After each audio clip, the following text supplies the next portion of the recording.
All right, guys, so these are just some example problems that I wanted to throw out there in case you are struggling and don't know how to solve a problem like this, okay? So in this first one, all right, we have, they tell us what one angle is. And so that's all the information we need. And there's, like just like geometry typically is, there's multiple ways to solve um, these problems. And I know, I think the question says list the number of angles that are congruent. Guys, what I'm going to do is this make it more of like a test question. We're going to solve for every missing angle. Okay, because we can do that, then we can answer any other question that they're going to ask us. All right. So in this case, we have this 96-degree angle. Okay, it's right there. All right. So if we have that 96-degree angle, this is where we need to figure out another angle on the other parallel line. Okay, because once we do that, we can figure out the rest of them. So that's where if we have 1, 2, 3, or 4 up here, we need to figure out one of those angles. And that's where we are going to use our alternate interior, alternate exterior, corresponding, or we could use same side interior angles or supplementary. So either one of those is fine. So this is where we could say, all right, 96 and the measure of angle 3. So that's where if I'm just going to put all the measures of all the angles over here, measure of angle 1, measure of angle 2, measure of angle 3, okay? So the measure of angle 3, that's where if I cut this in half and I'm just going to match it up with the other angle on the top, it's going to be congruent to that angle, okay? Because it's a corresponding angle. So the measure of angle 3 is 96 degrees, okay? Now, let's say I wanted to figure out what was another one, okay? So let's look at, so we've figured out corresponding to angle 96 there, to the 96-degree angle. Now let's figure out alternate interior angles. So if we're looking at 96, alternate means on the opposite side of the transversal, so we know it's either going to be 1 or 4. Well, we said interior, so inside the hallway. So angle 4, the measure of angle 4 is going to be 96. And I'm just going through all these with you because these are the options you have when you're solving the problem, okay? You don't actually have to be like, oh, this one's alternate. Once you find one on that set of parallel lines, you're good to go, and I'll show you that in a second here. But I just want to make sure we understand all the different uses of it. So 96. The other one that we could use is we said same side interior angles are supplementary. Okay, they add up to 180. So same side interior. So if I have my transversal here, all right, and I have the 96-degree angle. On the same side is 3 and 2. Okay, interior means inside the hallway, so it has to be angle 2. So to figure out angle 2, all we're going to do is we're going to do 180 minus 96. All right, and that's going to give us the measure of angle 2. Okay, so 180 minus 96 is going to be 84. So that's going to be 84 degrees. Okay. So from here, we can figure out the rest of the angles. Okay. So, and this is where the one angle that I didn't touch on is alternate exterior. And so this is where I do want to touch on that now. So like I said before, if you know one angle, like we know the 96, we can figure out 6, 5, and 7 real easily. Okay, real easily. So if we do that, it's just a combination of vertical and supplementary. So we know that 96 is opposite angle 5, okay? It's opposite it. It's the kiss and fish one. So we have these kiss and fish right here, kiss and fish right here. All right, cool. There we go. So it's opposite. It's the kiss and fish, so it's going to be congruent. So we know that the measure of angle 5 is going to be 96 degrees. All right. Now, this is where if you look on the transversal, we have a straight line, right? Hopefully you guys understand that there's 180 degrees in a straight line. So we know that 6 and angle 6 and the 96-degree angle are on that straight line. They're going to be a linear pair. So they are going to add up to 180. So all we have to do again for the measure of angle 6 is do 180 minus 96 and get 84. All right. So after that, 6 and 7 are going to be the kiss and fish. So the measure of angle 7 is going to be 84. Now, this is where 6 and we got 6 is an exterior angle. It's not on the inside of the hallway. All right. So if I want to find the alternate exterior angle, I'm going to look on the other side of the transversal. I got angles 1 and 4, and I'm going to see which angle's on the outside, which on the exterior. That's angle 1. So that's where the measure of angle 1 we know is going to be 84 degrees because 6 is 84 degrees, and they're alternate exterior angles. So from there, guys, I think we 1, 2, 3, 4, 5, 6, 7. Yeah, we figured them all out. Cool.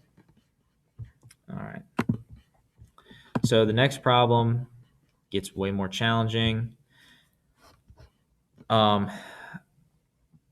So this is where we have 2 sets of parallel lines. Okay. So just a little bit different here.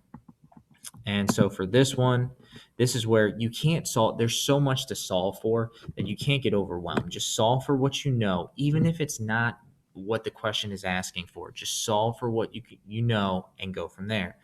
Like we know the 67 degree angle. So where can you start? Well, it's on a straight line, so I know that I can get the supplementary angle to that one. Okay, so that's where we can start. All right, so we are going to solve for angle 1 first. So if we're looking for angle 1, the measure of angle 1 is just going to be, we're going to do 180 minus 67. All right, and when we do 180 minus 67, that's going to give us what angle 1 is, okay, because they're supplementary. So guys, like I said, that's where you want to start somewhere where you know what you're doing, okay, rather than try and like pull something out of the hat or not just sitting there and staring at the problem for 5 minutes. Start with what you know, even if it's not what the question is asking. So when we do 180 minus 67, we get 113. All right.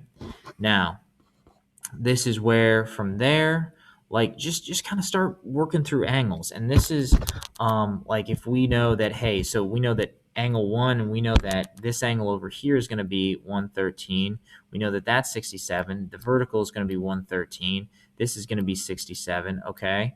All right, then if we move up to the other, because this is where we're saying, all right, we know that these 2 lines are parallel. They're being cut by the transversal.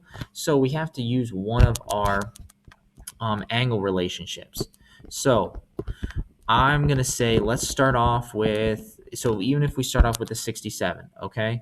And let's say you're like, well, I always know how to find corresponding angles, okay? I cut it in half, it's in the same position. Well, then do that. That's fine. Okay, we know that this angle up here is going to be 67 degrees. Did they ask us to solve for that one? No, they didn't. But who cares? We're going to solve the problem anyway. So for this, we know that's 67. So how do we find angle 4? Hey, they're on a straight line. Bingo. So all we have to do is 180 minus 67. Oh, we already did that because angle 1 and angle 4 are congruent. Perfect. So the measure of angle 4 is going to be 113. Now, from there, we got to figure out what is going to be the measure of, we know 4 is 113. What's going to be the measure of 2 and 3? This is where hopefully you guys are starting to recognize if you see 4 and you see 2, you should be like, there's something going on there. Yes, because those are alternate interior. You're on the inside of the hallway, okay? Alternate interior angles, because on the opposite sides, the transversal has changed now. Now we're talking about the parallel lines with a single mark on them, okay? And this is our transversal, so they're on opposite sides. So just be aware of that. But we know that 4 and 2 are going to be congruent. So the measure of angle 2 is going to be 113. And then we know that 3 is opposite 2, so it's a vertical angle. So the measure of angle 3 is going to be 113. Okay? All right, so on to the next one. Last one we're going to talk about. This one, these ones are always challenging, kind of mess people up. Again, just start off with what you know, go from there. So here, this is where there's a couple different places we can start. Don't overthink it. Just start somewhere where you feel comfortable. All right. I always feel comfortable with vertical angles. Okay. So I know right off the bat, angle 3, because you don't have to start off with 1. They're going to put 1 in an obscure place just to try and trick you. Start off with what you know. Start off with 3. Okay. So if I'm looking at the measure of angle 3, I know it's a vertical angle to 120. So they're going to be congruent. Cool. I'm done with that one. All right. Now that we have angle 3 done, this is where, all right, well, what can we do? And sometimes it's hard for people to see, but we have this transversal right here, okay? All right, and we have these two parallel lines, and sometimes it might be helpful to just have, colored pencil, just so you can kind of like put it out there. And if we do that, we ignore the other transversal that's there, the other line that's there, and we can kind of see that 3 and 4 are both on the inside, and they're on opposite sides of that red transversal, so they're going to be alternate interior angles. So we know that the measure of angle 4 is going to be 120 degrees. Now we have to figure out 2. We have to figure out 2. And if you're thinking, 2, this is where it's a dead giveaway once they give either vertical or supplementary. And if you look at angle 2, those are the ones we got to be able to solve for every time, vertical and supplementary, because they're going to hammer us with those. So on a straight line, separated by a line here, in this case a transversal, we know that these two angles, 122 and angle 2, are going to be a linear pair. So all we have to do is 180 minus 122. And when we do that, that is going to give us 58. All right, so the measure of angle 2 is going to be 58 degrees. And then if you look at this, and again, colors help, guys. 2 parallel lines, all right? And then I'm just going to look at the transversal that's formed. And the transversal is the one that hits angle 2. The angle 2's vertex is right there. The transversal is right on that vertex. If you look at angle 2 and angle 1, all right, we know that, we should see some relationship. They're on the inside of the hallway, all right? And also, they are on the same side of the transversal, same side interior angles. So for this one, same side interior angles are supplementary. Okay, so to find angle 1, we're just going to do 180 minus 58. So 180 minus 58. And when we do that, all right, we're going to get 122. And that is the measure of angle 1. It's 122 degrees. Okay, so that's how we're finding those. If you notice on the different transversals, so we have the pink transversal and then we have the green transversal. Do you guys notice that this angle is 120, this angle is 122? They're not congruent. So angles on different transversals do not have a relationship. This is where we get messed up, because people think they do, and then they're just pulling all these numbers. So the kind of like the rule of thumb, if we have one transversal, we're going to have 2 different measures of angles for all our angle options. If we have 2 different transversals, we're going to have 4, and so on and so forth. All right, so just be aware of that when you're solving these problems. All right, that angles on different transversals don't necessarily have similar relationships. Okay, just be aware of that. All right, guys, hopefully this helped out, and hopefully you have a great rest of your day.